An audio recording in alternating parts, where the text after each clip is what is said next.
what inspired you to start making hip hop music in Nigeria? Man, hip hop hit me, man. Since I was a hip hop hit me as a child.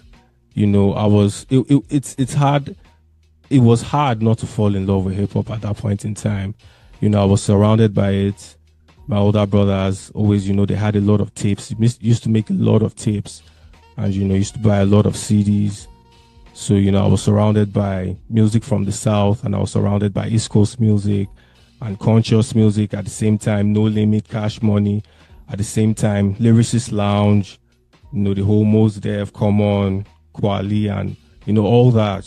From a young age, and even on TV, there was just this counter, shall I say, counterculture element that made me fall in love with hip hop, knowing that because you know fitting in is not really my thing.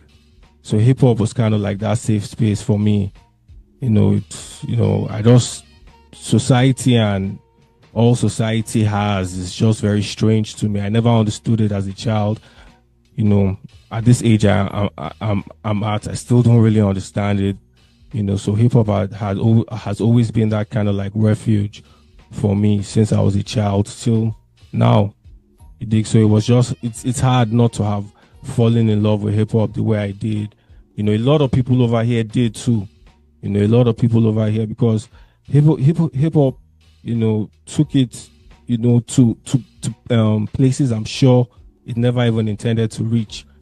You understand? But it's a force, and I know, like just hearing people express themselves the way they did, the storytelling, everything, man. Like, wow.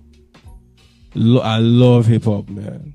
Like, I love, yeah, I love hip hop, man. So it was hard for me not to just do what I'm doing right now, because it had so much influence over me.